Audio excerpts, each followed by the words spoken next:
As I said earlier, we're going to talk today about the sermon topic is beware the convincing liar. There are those who don't know there's a difference, or thinks there's a difference between a liar and a deceiver. Think about that. There are people who think there's a difference. It's okay to be a little deceitful, but it's not okay to lie. If you're deceitful, you're a liar. Period. So we're going to talk about that concept today in 1 Kings chapter 11, verse 43, where we're going to spend most of our time in 1 Kings 11 this morning. It says there, and Solomon slept with his fathers and was buried in the city of his father, David, and his son Rehoboam reigned in his place. Now, there's no secret that Solomon was the wisest ruler that's ever been on this planet. There was never anybody before or after him who had his wisdom. When he died, his son Rehoboam was made king. And shortly after becoming king, the Bible tells us in 1 Kings 12, some Jewish representatives came to him with a request. 1 Kings 12, verse 4 says, these guys came to Rehoboam and says, your father made our yoke hard. Now, therefore, lighten the hard service of your father and his heavy yoke, which he put on us, and we will serve you.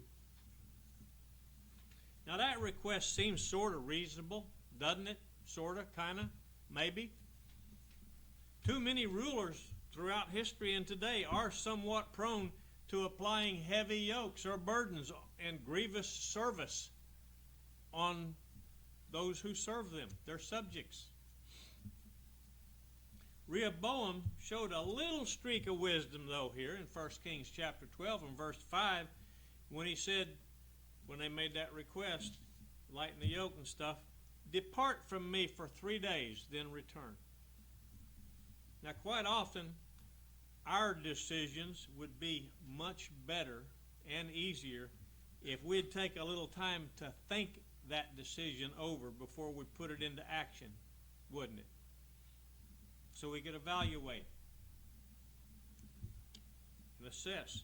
Another mark of wisdom on the part of Rehoboam comes when we read in 1 Kings chapter 12, verse 6, King Rehoboam consulted with the elders who had served with his father Solomon when he was still alive, saying, how do you counsel me to answer the people?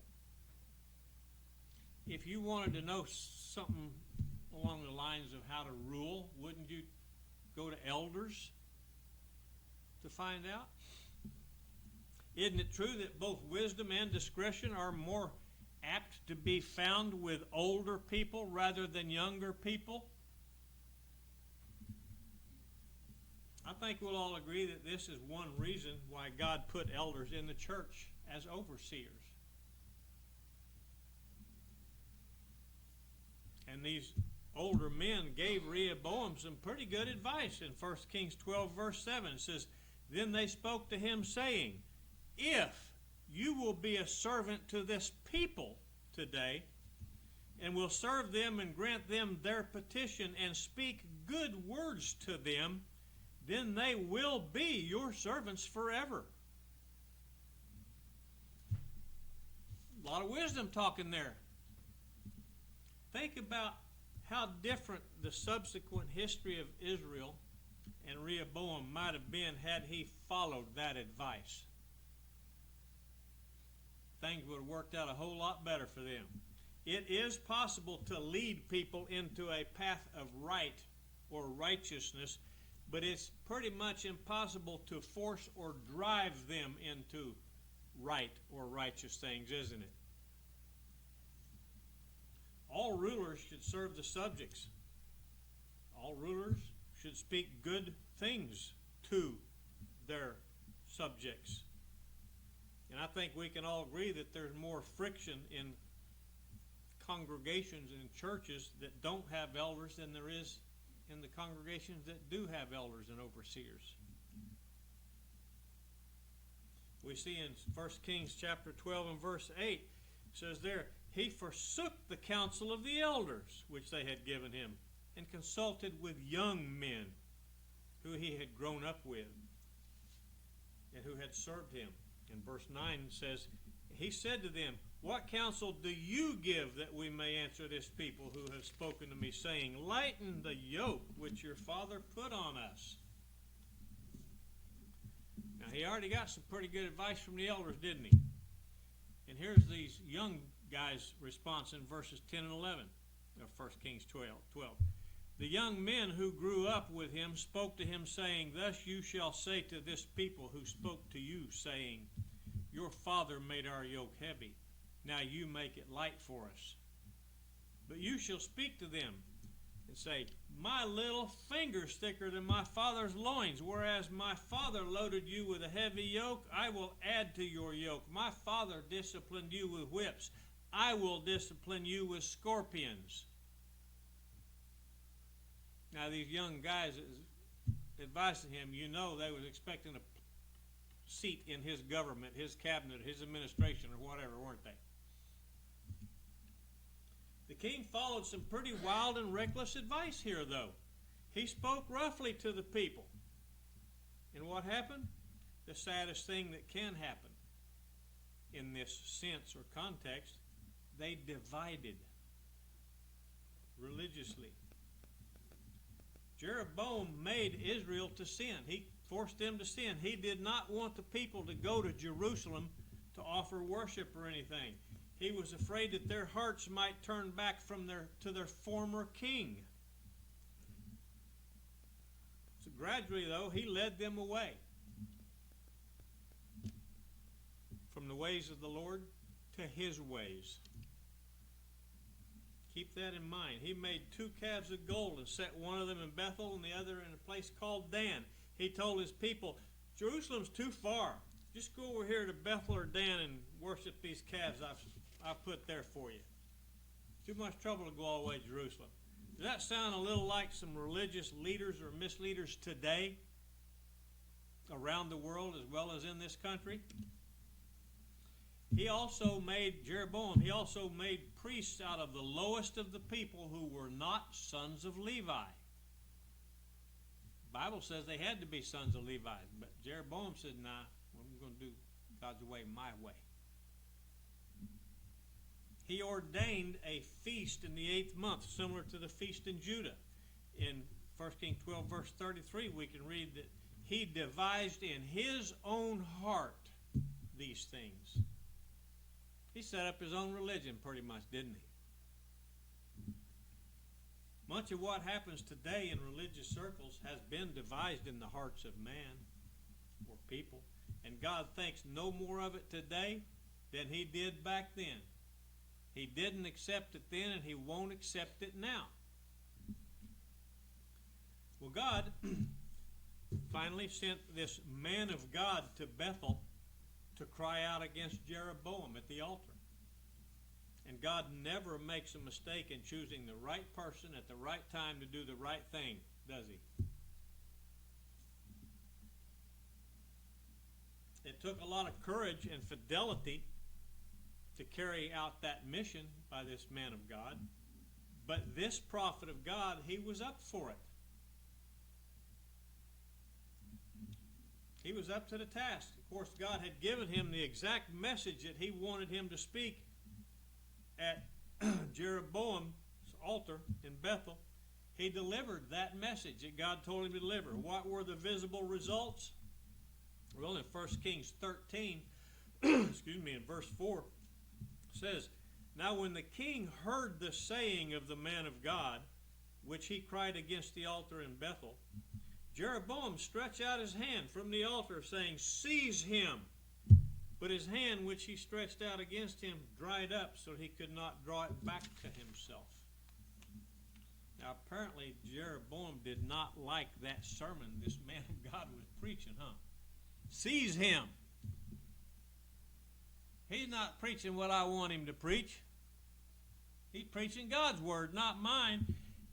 And that still goes on today, doesn't it? A religious leader or teacher or preacher who tries to find out what people want, that things that will make them comfortable, and then tries to give them something other than what God wants. They're not teachers. They're misleaders, misteachers, false leaders. And the world's full of them. Once in a while, you even hear one creeping into the Lord's church. Jesus told us in Matthew 7, verse 15, beware of false prophets. He's not going to warn us to beware of something that's non-existent, is he? We need to deal firmly with false teachers because God dealt firmly with them. But back to our text. Jeroboam saw that he was in an awful predicament here. He blew it. He's realizing that. He asked this man of God to pray for him in 1 Kings chapter 13 and verse 6. And he did. And Jeroboam's hand was restored. He could use it again. But now for the crucial test. In verse 7 it says, then the king said to the man, Jeroboam said to this man of God, once he prayed for him and healed his arm, come home with me, refresh yourself, I'll give you a reward. But the man of God stood up to the test. Remember, we said he's up to it. Verses 8 through 10 says, but the man of God said to the king, if you were to give me half your house, I wouldn't go with you, nor would I eat bread or drink water in your place. For so it was commanded me by the word of the Lord, saying, you shall not eat bread, nor drink water, nor return by the way which you came. So he went another way and did not return by the way which he had come to Bethel. Wish we knew this guy's name, don't you? He's pretty good. God handpicked him and labeled him a man of God, which is getting ready to bring us why the title of the sermon is Beware the Deceiving Liar, or the Convincing Liar. This man of God, this preacher, could not be scared off. He could not be bought. We just saw that. And when the very salvation of our souls depends on obedience to God, it's an absolute necessity that his commands, not somebody else's, be made plain and clear and be obeyed. This man of God most likely didn't understand why God gave him such strict instructions, but he trusted God and obeyed those instructions.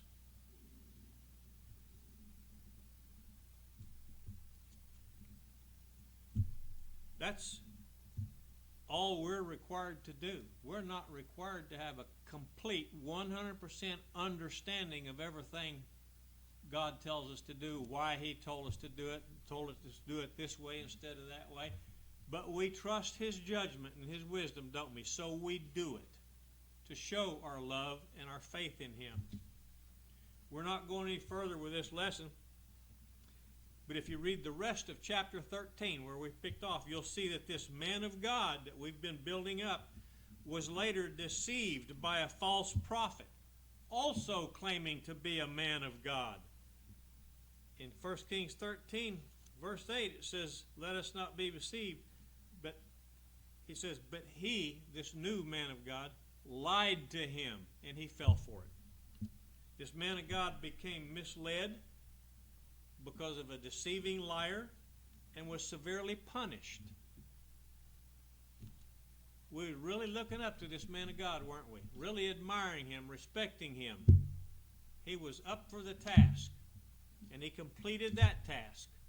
But later on, somebody else claiming to be a man of God told him a lie, and he bought it, hook, line, and sinker, and it cost him dearly. You can study that for yourself in the last part of 1 Kings 13.